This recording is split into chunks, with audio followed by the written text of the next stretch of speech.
हाँ, समास पढ़ने के बाद अब हम प्रत्यय का अध्ययन करेंगे।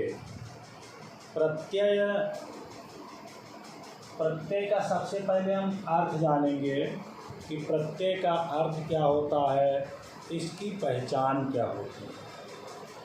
तो प्रत्यय ये मूल शब्द के बाद में लगता है।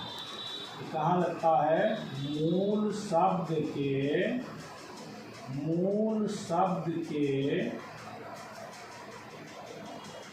बाद में लगता है। मूल शब्द के बाद में प्रत्यय लगता है। यहाँ वाला दिखाई दे रहा है? मूल शब्द के बाद में लगता है। और एक तो इसकी ये पहचान है, और दूसरी पहचान ये है कि ये शब्द के स्वरूप को बदल देता है। जब प्रत्यय किसी शब्द में लगता है मूल शब्द में, तो ये शब्द के स्वरूप को बदल देता है। शब्द के स्वरूप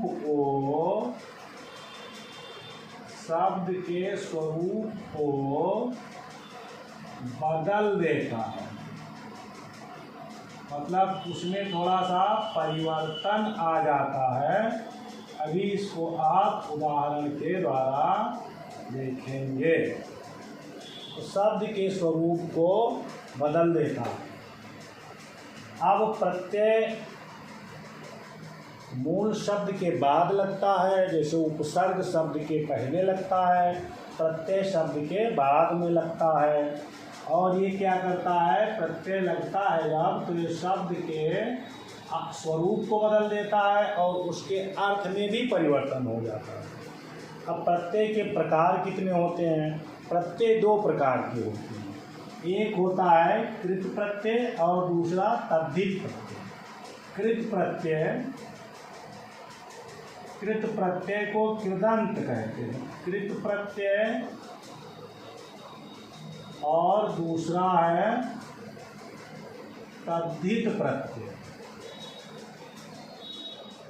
तद्धित प्रत्यय। तो कृत प्रत्यय का तात्पर्य क्या होता है? तद्धित प्रत्यय का तात्पर्य क्या होता है? कृत प्रत्यय क्रिया अथवा धातु में लगता है। कृत प्रत्यय ये क्रिया में लगता है। इसको हिंदी में क्रिया कहते हैं, संस्कृत में उसको धातु कहते हैं।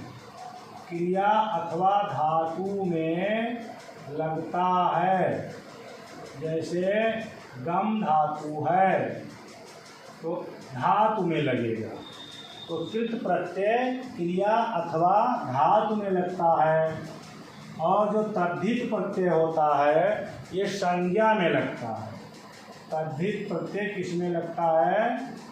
संज्ञा में लगता है। जैसे किसी का नाम होता है, संज्ञा में लगता है। तो कृत प्रत्यय को कृदंत और तद्धित प्रत्यय को तद्धितांत कहते हैं। जैसे राम में तद्धित प्रत्यय लगेगा तो रामाधनसु, रामधनसु होगा बराबर रामा होगा। और ये देखिए कृत प्रत्यय, जैसे पठ है तो पठ धातु में ती प्रत्यय लगेगा तभी होगा पठति। तो ये हुआ हमारा कृत प्रत्यय। और राम धन सु, अब ये हुआ रामः, तो ये हुआ तद्धित प्रत्यय। तो कृत प्रत्यय धातु में लगता है जिसको हिंदी में क्रिया कहते हैं, और तद्धित प्रत्यय किस में लगता है? शब्द में, संज्ञा में लगता है। शब्द तो सभी होते हैं, संज्ञा में लगता है। अब हम देखेंगे कृत प्रत्यय के अंतर्गत जो पहला प्रत्यय है उसको हम देखेंगे। पहला प्रत्यय है तुमुन प्रत्यय। पहला प्रत्यय है तुमुन।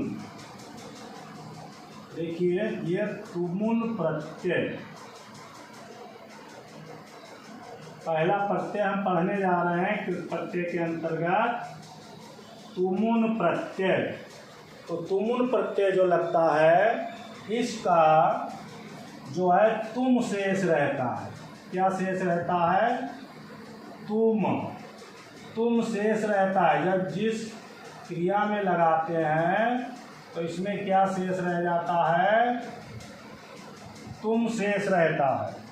और दूसरी इसकी बात ये है, ये किसके लिए के अर्थ में होता है? निमित्त अर्थ में। के लिए, इसका अर्थ होता है के लिए। के लिए के अर्थ में होता है ये। के लिए के अर्थ में प्रयुक्त होता है। के लिए के अर्थ में प्रयुक्त होता है।